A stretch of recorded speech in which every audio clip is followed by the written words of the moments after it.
नमस्कार साथियों, आप सभी का स्वागत है हमारे यूट्यूब चैनल एग्ज़ाम फ्रेंड्स में। साथियों, आज की वीडियो में हम मध्य प्रदेश अस्पताल सहायक भर्ती परीक्षा के सिलेबस के अनुसार कक्षा 10 सामाजिक विज्ञान के अर्थशास्त्र भाग के टॉपिक विकास, भारतीय अर्थव्यवस्था, मुद्रा और शक और वैश्वीकरण से संबंधित 100 प्रश्न पढ़ेंगे। तो चलिए शुरू करते हैं आज का वीडियो। पहला है, मानव विकास सूचकांक HDI कौन जारी करता है? तो HDI संयुक्त राष्ट्र विकास कार्यक्रम यानी UNDP जारी करता है। दूसरा, विश्व विकास रिपोर्ट कौन प्रकाशित करता है? तो विश्व विकास रिपोर्ट विश्व बैंक जारी करता है। अगला, प्रति व्यक्ति आय पर कैपिटा इनकम कैसे निकाली जाती है? तो प्रति व्यक्ति आय कुल राष्ट्रीय आय में कुल जनसंख्या का भाग देकर निकाली जाती है। अगला है, सस्टेनेबल डेवलपमेंट सतत विकास का क्या अर्थ है? तो सतत विकास का अर्थ है वर्तमान पीढ़ी की आवश्यकताओं को पूरा करना बिना भविष्य की पीढ़ी की क्षमता से समझौता किए हुए। अगला है, भारत के किस राज्य की साक्षरता दर सबसे अधिक है? तो सबसे अधिक साक्षरता दर केरल की है। अगला है, शिशु मृत्यु दर क्या दर्शाता है? तो शिशु मृत्यु दर प्रति 1000 जीवित बच्चों में से 1 वर्ष की आयु से पहले मरने वाले बच्चों की संख्या दर्शाता है। अगला है, विकास का सबसे सामान्य मापदंड क्या है? तो विकास का सबसे सामान्य मापदंड आय है। बीमारू राज्यों की संकल्पना में M किस राज्य को दर्शाता है? तो M मध्य प्रदेश राज्य को दर्शाता है। HDI के 3 मुख्य संकेतक क्या हैं? तो 3 मुख्य संकेतक स्वास्थ्य, शिक्षा और जीवन स्तर है। अगला, निवल उपस्थिति अनुपात क्या है? तो निवल उपस्थिति अनुपात 14-15 वर्ष की आयु के बच्चों का स्कूल जाने वाला प्रतिशत है। अगला है, सार्वजनिक सुविधाएं क्यों महत्वपूर्ण हैं? क्योंकि पैसा हर वह चीज़ नहीं खरीद सकता जो एक बेहतर जीवन के लिए आवश्यक है, जैसे प्रदूषण मुक्त वातावरण। BMI शरीर द्रव्यमान सूचकांक का उपयोग क्या मापने के लिए किया जाता है? तो हो जाएगा पोषण स्तर मापने के लिए किया जाता है, यानी कि अल्प पोषण या अधिक वजन को मापने के लिए BMI का उपयोग किया जाता है। मानव विकास में भारत का स्थान 2024 के अनुसार क्या है? तो 2024 के अनुसार 134वां था। नवीकरणीय संसाधन का उदाहरण क्या है? तो नवीकरणीय संसाधन के उदाहरण सौर ऊर्जा और पवन ऊर्जा हैं। गैर नवीकरणीय संसाधन क्या हैं? वह संसाधन जो समाप्त हो सकते हैं, जैसे कच्चा तेल और कोयला। विकास के लक्ष्य अलग अलग लोगों के लिए कैसे होते हैं? तो अलग अलग लोगों के लिए भिन्न और कभी कभी परस्पर विरोधी होते हैं। भारत में औसत आयु लगभग कितनी है? तो भारत में औसत आयु लगभग 67 से 70 वर्ष के करीब है। केरल में शिशु मृत्यु दर कम होने का मुख्य कारण क्या है? मृत्यु दर कम होने का मुख्य कारण स्वास्थ्य और शिक्षा की बेहतर बुनियादी सुविधाएं हैं। सकल राष्ट्रीय आय का अन्य नाम क्या है? तो अन्य नाम हो सकल राष्ट्रीय उत्पाद यानी GNP है। पर्यावरण क्षरण का एक मुख्य कारण क्या है? तो इसका मुख्य कारण है संसाधनों का अतिदोहन। अर्थव्यवस्था के 3 क्षेत्र कौन से हैं? तो अर्थव्यवस्था के 3 क्षेत्र प्राथमिक, द्वितीयक और तृतीयक हैं। कृषि किस क्षेत्र के अंतर्गत आती है? कृषि प्राथमिक क्षेत्र के अंतर्गत आती है। विनिर्माण मैन्युफैक्चरिंग किस क्षेत्र का हिस्सा है? तो विनिर्माण द्वितीयक क्षेत्र का हिस्सा है। सेवा क्षेत्र किसे कहा जाता है? तो सेवा क्षेत्र तृतीयक क्षेत्र को कहा जाता है। जीडीपी का पूर्ण रूप क्या है? तो जीडीपी का पूर्ण रूप ग्रॉस डोमेस्टिक प्रोडक्ट यानी सकल घरेलू उत्पाद है।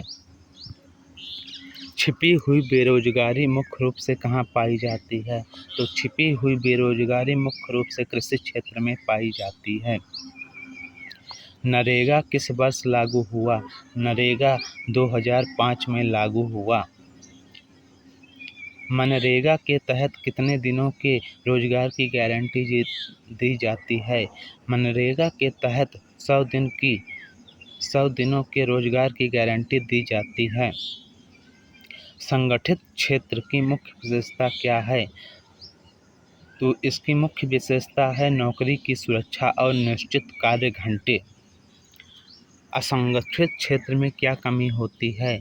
असंगठित क्षेत्र में संवैधानिक अवकाश और भविष्य निधि जैसी सुविधाओं का अभाव होता है। भारत में सबसे अधिक रोजगार किस क्षेत्र में है? तो भारत में सबसे अधिक रोजगार प्राथमिक क्षेत्र कृषि में है। भारत की जीडीपी में सबसे बड़ा योगदान किस क्षेत्र का है?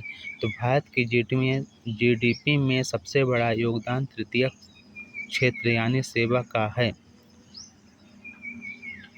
सार्वजनिक क्षेत्र का मुख्य उद्देश्य क्या है? तो सार्वजनिक क्षेत्र का मुख्य उद्देश्य समाज कल्याण है। निजी क्षेत्र का मुख्य उद्देश्य क्या है? निजी क्षेत्र का मुख्य उद्देश्य लाभ कमाना है। टिस्को और रिलायंस किस प्रकार की कंपनियां हैं? तो टिस्को और रिलायंस निजी क्षेत्र की कंपनियां हैं। भारतीय रेलवे किस क्षेत्र का उदाहरण है? भारतीय रेलवे सार्वजनिक क्षेत्र का उदाहरण है। मिश्रित अर्थव्यवस्था क्या है? मिश्रित अर्थव्यवस्था जहां सार्वजनिक और निजी दोनों क्षेत्र सह अस्तित्व में हों, जैसे भारत में। योजना आयोग का नया नाम क्या है? योजना आयोग का नया नाम नीति आयोग है। भारत में पंचवर्षीय योजनाओं की शुरुआत कब हुई? भारत में पंचवर्षीय योजनाओं की शुरुआत 1951 में हुई। श्वेत क्रांति किससे संबंधित है? श्वेत क्रांति दूध उत्पादन से संबंधित है। हरित क्रांति के जनक भारत में कौन थे? हरित क्रांति के जनक MS स्वामीनाथन थे। नीली क्रांति किससे संबंधित है? नीली क्रांति मत्स्य पालन से संबंधित है। गुलाबी क्रांति का संबंध किससे है? गुलाबी क्रांति का संबंध प्याज और झींगा उत्पादन से है। द्वितीयक क्षेत्र को औद्योगिक क्षेत्र क्यों कहा जाता है? क्योंकि इसमें वस्तुओं का उत्पादन उद्योगों में होता है।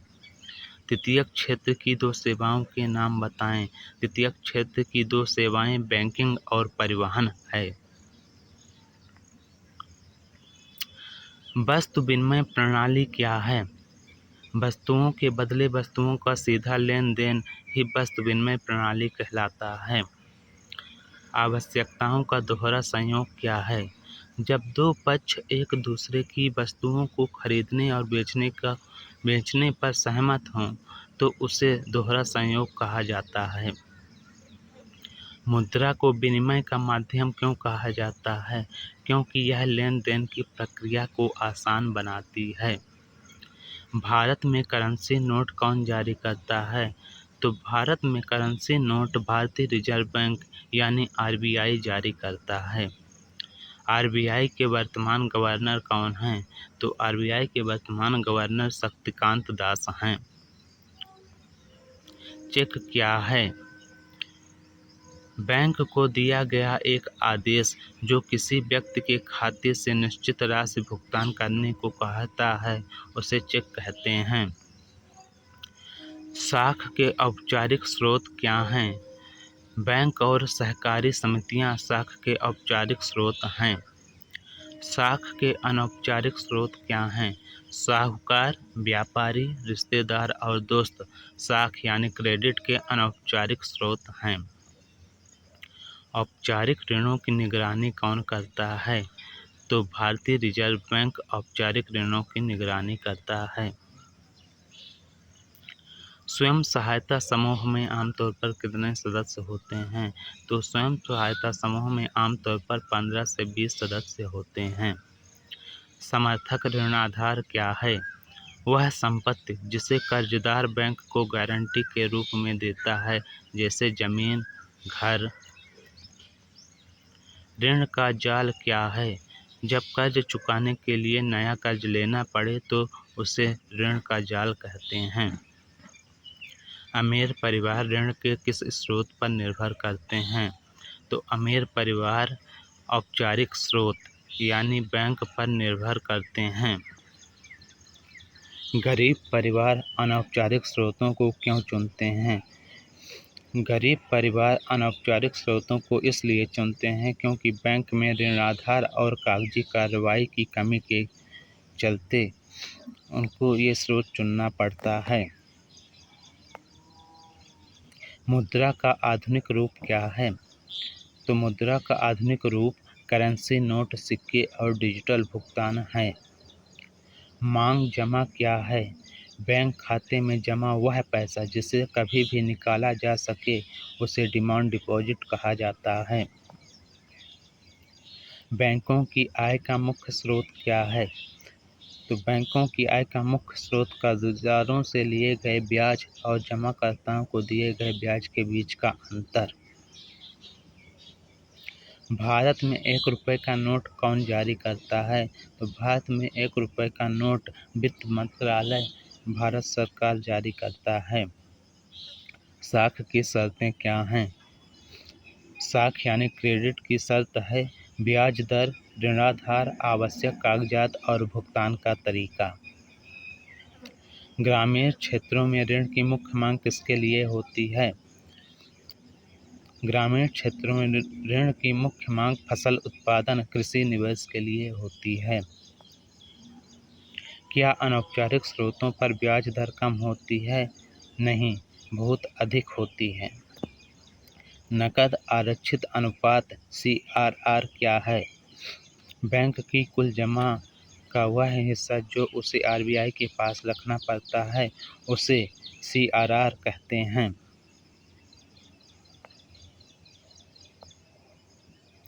ग्रामीण बैंकों की स्थापना का मुख्य उद्देश्य क्या था?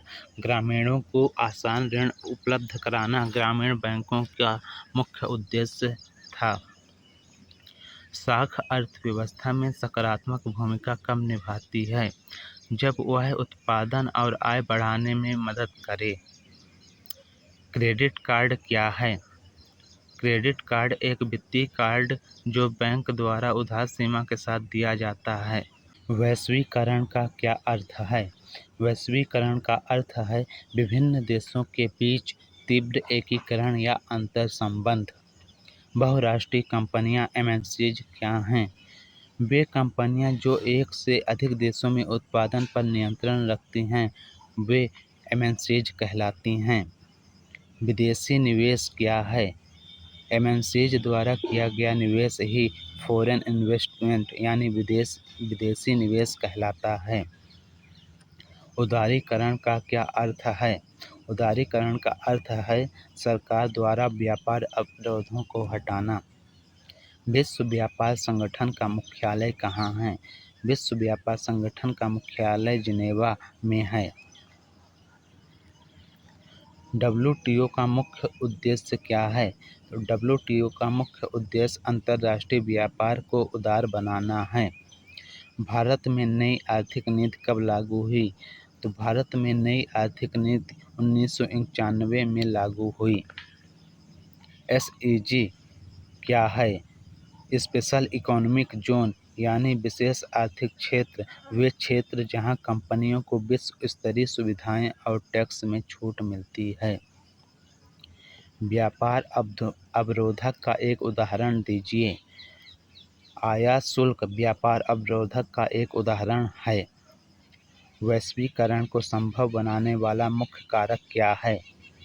सूचना एवं संचार प्रौद्योगिकी वैश्वीकरण को संभव बनाने वाला मुख्य कारक है।